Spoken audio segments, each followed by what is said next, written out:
Você já teve a sensação de enxergar demais, de perceber nuances que ninguém comenta, de sentir algo que os outros parecem ignorar, de captar tensões invisíveis no ar, enquanto o mundo segue normalmente? Se sim, talvez você faça parte de um grupo silencioso e pouco compreendido. O das pessoas profundas. Aquelas cuja consciência funciona mais como uma lente de aumento do que como um filtro. Aquelas que não apenas vivem, mas interpretam, questionam, sentem. Mas isso é um dom, ou uma maldição. Vivemos em uma era de excesso. Excesso de informação, de estímulos, de opiniões, de velocidade. Tudo nos empurra para fora de nós mesmos. A introspecção virou algo estranho, quase um ato subversivo. O silêncio interior, um território esquecido. E, no meio desse ruído constante, existem pessoas que caminham em outra frequência. Pensam demais, sentem demais, analisam demais e, por isso, sofrem. Porque enxergar camadas profundas da realidade em um mundo que valoriza a superfície tem um preço. Neste vídeo, vamos mergulhar na experiência dessas pessoas. Vamos falar do isolamento existencial, da dor de não ser compreendido e, ao mesmo tempo, da beleza de uma vida guiada por significado. Se você já se sentiu deslocado, diferente, fora de lugar, fique até o fim. Este vídeo é para você, mas é importante deixar algo claro desde o início. Não vamos romantizar esse perfil. A pessoa profunda não é um espírito elevado vivendo acima do mundo. Ela enfrenta noites escuras da alma, dúvidas crônicas, angústias silenciosas, uma sensação constante de inadequação. Muitas vezes, vive como uma estrangeira no próprio tempo, muito sensível para um mundo endurecido, muito reflexiva para uma sociedade imediatista. E surge então a pergunta central: é possível viver com profundidade sem ser devorado por ela? Talvez essa pergunta já habite você. Talvez sua mente seja complexa demais para conversas rasas. Talvez você deseje conexão, mas se recolha por medo de não ser compreendido. Esse paradoxo é comum: querer proximidade, mas precisar de distância. Buscar sentido, mas desconfiar de respostas fáceis. A sensibilidade profunda raramente surge do nada.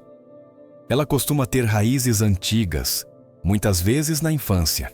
Pense na criança que percebe tensões no olhar dos pais, que sente silêncios carregados, que capta emoções que ninguém verbaliza. Ela aprende cedo demais que existe um subtexto na vida. Aprende a observar em vez de reagir, a interpretar em vez de simplesmente viver. Em vez de brincar, analisa. Em vez de se expressar, absorve. Com o tempo, desenvolve um radar emocional que nunca desliga. Essa sensibilidade não é fragilidade, é força, mas uma força voltada para dentro.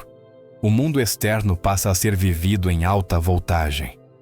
Cada palavra atravessa mais fundo. Cada rejeição pesa mais. Cada gesto deixa marcas. E como mecanismo de proteção, surge o recolhimento. Não por covardia, mas porque viver na superfície dói. Nesse ponto, o mundo interno deixa de ser apenas um refúgio. Ele se torna uma morada. Lá dentro, tudo pode ser contemplado, decifrado, reelaborado.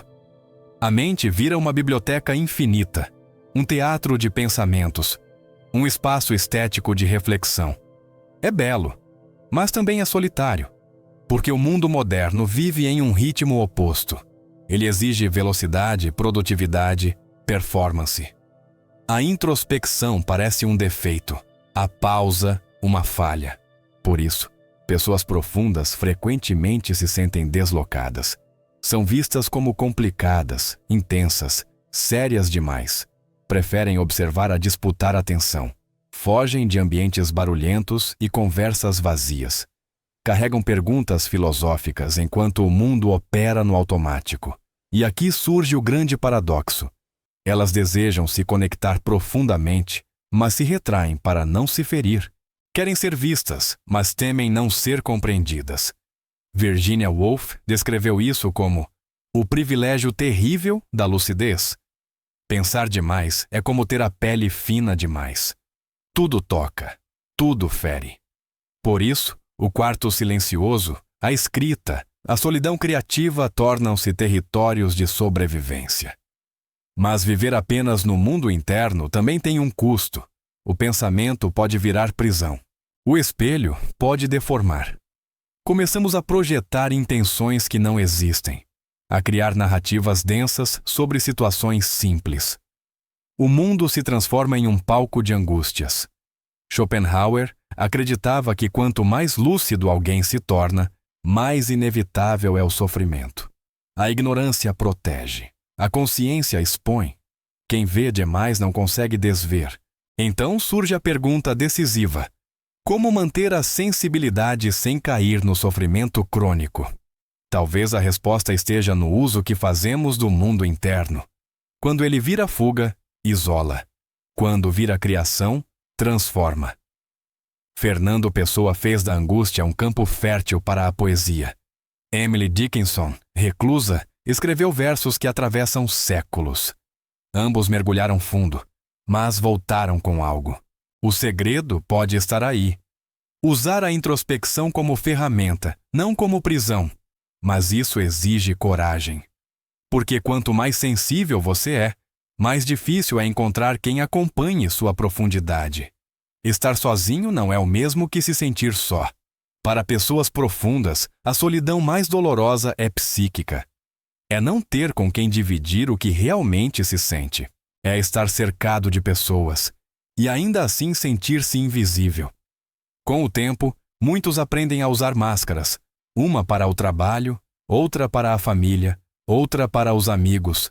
Máscaras protegem, mas também afastam você de si, e o preço disso é alto. A desconexão interna. Nietzsche escreveu que o indivíduo precisa lutar para não ser esmagado pela tribo. A tribo é o coletivo, o padrão, a normalização. O sensível quer pertencer, mas não quer se perder. E aqui está o ponto-chave. A pessoa profunda não se isola por arrogância. Ela se isola por cansaço. Cansaço de explicar o que sente, de ouvir que pensa demais, de traduzir sua profundidade para caber. O silêncio parece mais seguro. Mas esse isolamento também revela algo maior. Uma sociedade que rejeita o que é denso, que tem medo do silêncio, que prefere distração à reflexão. Mesmo assim, o desejo de pertencimento não desaparece, porque todo ser humano precisa de vínculo. A pergunta então muda: como pertencer sem se trair? Alguns se fecham completamente, outros se adaptam e sofrem. E alguns, com sorte ou esforço, encontram poucos, mas verdadeiros, interlocutores. Essas relações são raras e valem tudo. Pertencimento não é quantidade, é qualidade. Marco Aurélio escrevia para si mesmo como forma de não se corromper em um mundo decadente. Clarice Lispector transformou o não pertencimento em linguagem. Talvez o segredo seja aceitar a solidão como parte do caminho, sem torná-la morada definitiva. Existe uma diferença crucial entre solidão e solitude. A solidão machuca, a solitude fortalece. Pascal dizia que toda a infelicidade humana vem da incapacidade de permanecer sozinho em paz. A introspecção pode ser um caminho espiritual, não religioso, mas profundo. Um encontro radical consigo mesmo, mas ela precisa ser canalizada. E é aí que entra a criação. Criar é construir uma ponte entre o mundo interno e o externo. Escrever, ensinar, falar, produzir. Tudo isso dá forma ao invisível. Kafka dizia que escrever é o machado que quebra o mar congelado dentro de nós. Criar não é vaidade, é sobrevivência. E junto da criação vem a liberdade interna. A liberdade de parar de se julgar pelos olhos dos outros. De entender que sua sensibilidade não é um erro, é um traço. Essa liberdade muda tudo. Você escolhe melhor onde estar, com quem se relacionar, onde investir sua energia. Marco Aurélio nos lembrava: tudo o que vemos é uma perspectiva. Tudo o que ouvimos é uma opinião. Isso protege. Viver com sensibilidade é difícil, mas também é uma forma de resistência. Num mundo anestesiado, sentir é um ato revolucionário. Num mundo superficial, ser profundo é um lembrete de que existe mais. Talvez você nunca seja compreendido por muitos, mas se for por alguns, e por você mesmo, isso basta.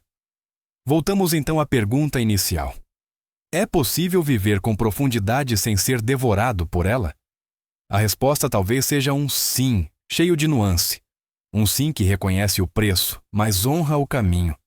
Porque a vida profunda não é mais fácil, ela é mais viva. Sentir demais, pensar demais, perceber demais é bênção e maldição. O mesmo sol que aquece também queima. Você não precisa se encaixar, não precisa se calar. Não precisa pedir desculpas por ser profundo em um tempo raso. Talvez você não busque pertencimento. Talvez busque encontro. E isso começa quando você decide não se abandonar. Se esse vídeo tocou algo em você, deixe o like. E se você quer continuar explorando a filosofia, a psicologia e os abismos da condição humana, inscreva-se no canal. Aqui a ideia não é distrair, é aprofundar.